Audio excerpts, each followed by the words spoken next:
Support WrestleTalk! Share this video on social media. Thanks for your support on Patreon, Adam and the Anthony Bergeron.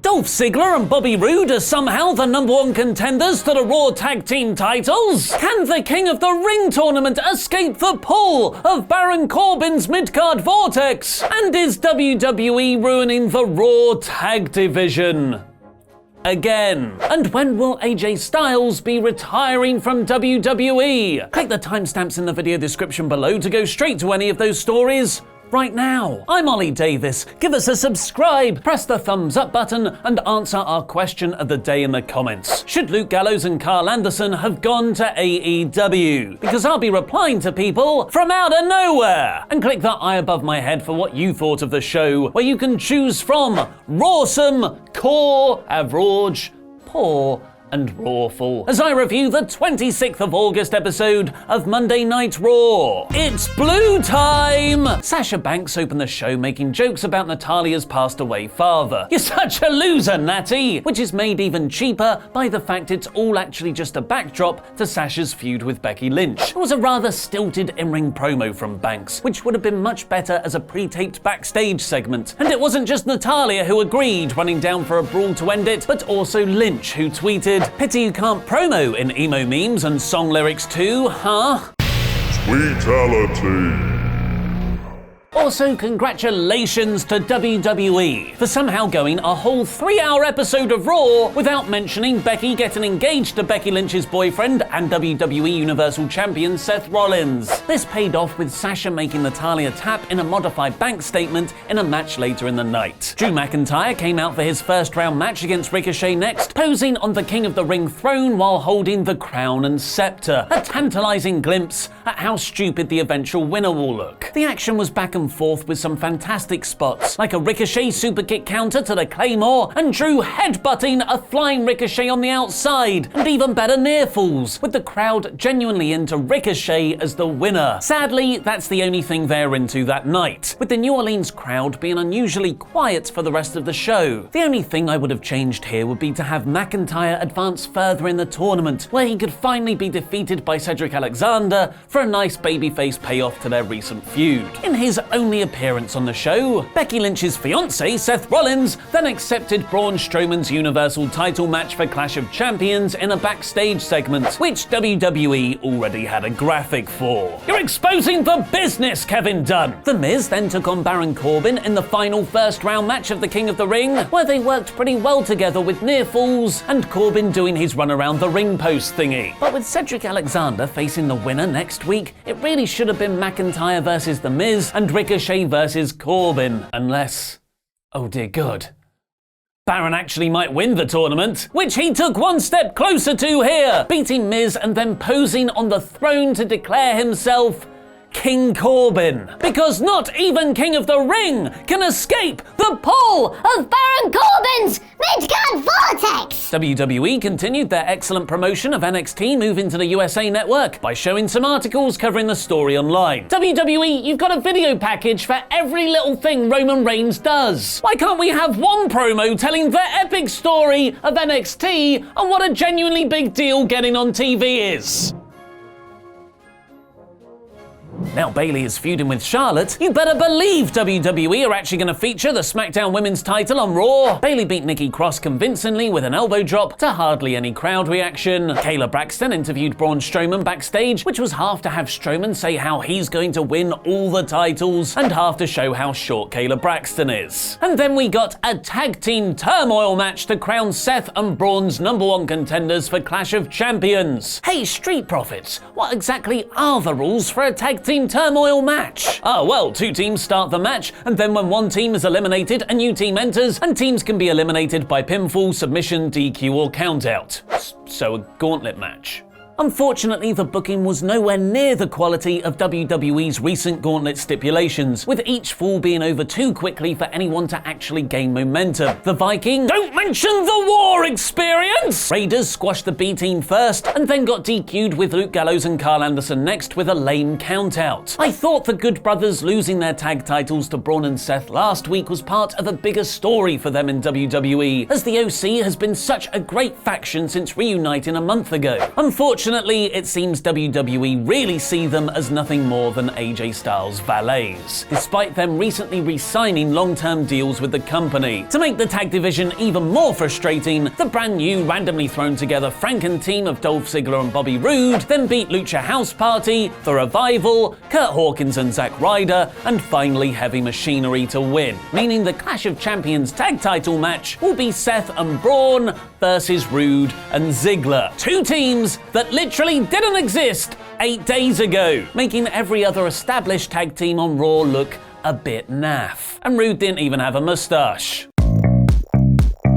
Ronda Rousey joining the Total Divas cast then got the same amount of promotion as NXT moving to the main roster. Ahead of his match against Baron Corbin next week, Cedric Alexander took on Cesaro here, which means uppercuts! This had some great in-ring work based around Alexander selling the knee, but again the crowd were very quiet. Cedric's injury will undoubtedly play into his King of the Ring match against Corbin next week. Oh god, that means Corbin's gonna win, doesn't it? The 24/7 title got a celebrity champion over the weekend when college football pundit Rob Stone pinned R-Truth for the belt, which Elias regained shortly after. Vince McMahon has seemingly grown bored of the gimmick title, as it's hardly been featured on TV since SummerSlam. We got a Firefly Funhouse segment that was, in fact, just all the previous episodes repackaged together in a montage, so nothing was actually new. And then we got the main event of Styles versus Strowman for the United States title, which hilariously had the Street Profits hype backstage for Braun to randomly materialize next to them. Where, in kayfabe, was Strowman before they saw him? In that box? Was he delivered to the arena? Or was he just standing there the entire time waiting for his camera cue? Wrestling! For a moment, I thought WWE were going to put yet another belt into the Strowman vs. Seth feud, with Braun almost winning the US title here with a visual pin after a ref bump. Instead, he was DQ'd in some classic Eddie Guerrero shenanigans, and he got to power slam the Good Brothers until the show went off air. Really good decision not going to AEW, Gallows and Anderson. You definitely won't regret that. Nothing really happened on this show besides all the other storylines and divisions slowly being sucked into Strowman and Seth's main event feud. The tag division has quickly become an afterthought again, and the OC, after being one of the best things on TV since their reunion, has just become fodder for Braun to power slam and kill time with until he faces Rollins. This week's Raw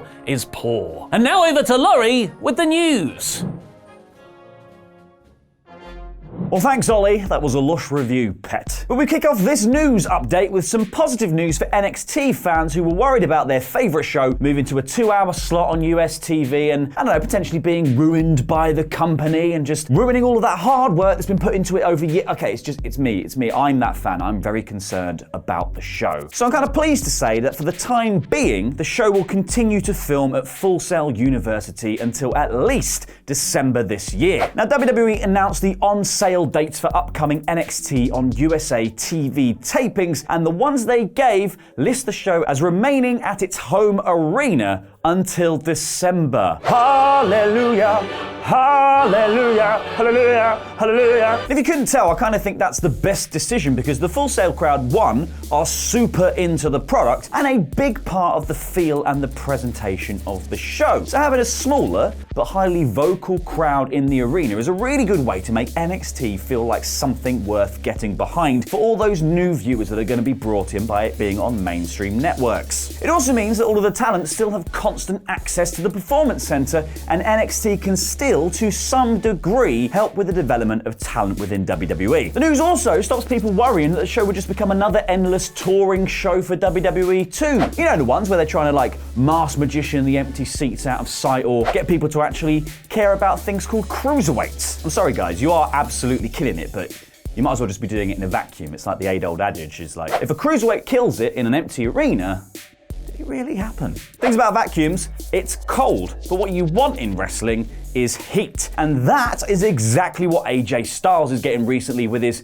heelish antics. He's getting Latino heat if the borrowed Eddie Guerrero spot is anything to go by on this week's Raw. Now, AJ is clearly having a great run after having joined up with Gallows and Anderson and forming the OC. But how much longer can that last? Well, People seem to think that AJ will have penned a 5-year deal with the company when he re-signed earlier this year, which AJ himself has now said will be his last deal in professional wrestling. In an interview with Lillian Garcia on her Clashing Glory podcast, he said, "I had no doubt that you know this is what I was going to do for my career. It really was, and you couldn't have told me any different. And I can tell you that the contract that I signed here in the WWE is my last. This is it for me. This is where I'm going to end my career, no matter what happens. I got to, you know? I want to be there for my kids." So that should end any speculation that AJ will return to New Japan or head over to All Elite and join up with his Bullet Club buddies.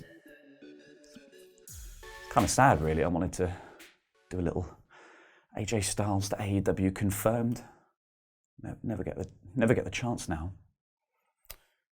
Great news for your kids, though, AJ. One person who is AEW confirmed, though, is Kenny Omega. We all knew he was going to go there.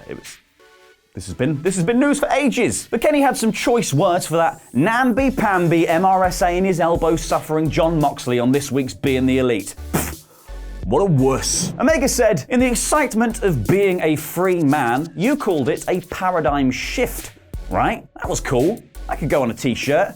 And then you went to Japan. How did that tournament go in Japan? Did you win?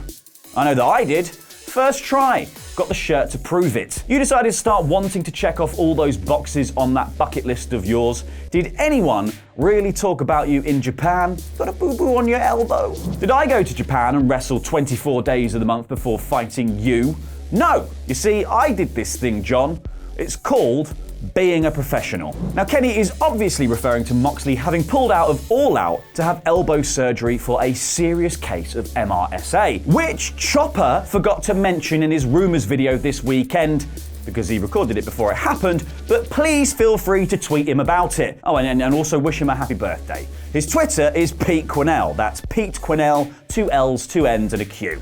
It'll be fun. Back to the story though, and thankfully AEW managed to find a replacement for Mox lickety-split, and it's your old buddy, that bastard PAC. Now, there are some conflicting reports about how PAC was booked for All Out. On an episode of Wrestling Observer Radio, it was said that AEW may have planned to have PAC run in during the show, and that he was always set to be in Chicago for the pay-per-view. But then, Meltzer went back on his own secret, correcting himself on a different episode, saying, "I said PAC was going to be in Chicago anyway. I was wrong about that. PAC was not booked in Chicago to be on that show. As far as what he did, it was a booking they made after they found out about Moxley, so they moved it real quick because it wasn't really long that they knew about Moxley." Well, which is it, Melt? Are you working us? You think we're punks? We're CM punks? Is he gonna be there? Tell me, please tell me. Please, Melts, please. I need it. Thank you for watching. Head on over to Screen Stalker to see Luke and Chopper discuss all the juicy new Star Wars details coming out of D23 this weekend. And if you haven't already, give Screen Stalker a subscribe, because not only is it a channel where all the WrestleTalk family discuss movies and play games, we're also setting up new subscriber milestones with some sweet rewards if we get enough of you. If we hit 50,000 subscribers, we will be setting up our own WWE 2K Universe mode on 2K19 and then on 2K20 once that's out, with all of us as characters vying for the WrestleTalk Championship. Then when we hit 60,000, we'll start an inter-office King of Games tournament that's a lot like King of the Ring, but with much less Baron Corbin. Yay! Plus, we'll be getting mystery wrestling guests to come and join us all the way up to 100,000 subs and that sweet, sweet silver YouTube button. So, give Screen Stalker a subscribe because it really helps us out and is going to let us keep making awesome content for you. I've been El Fakador, and that was Lucha.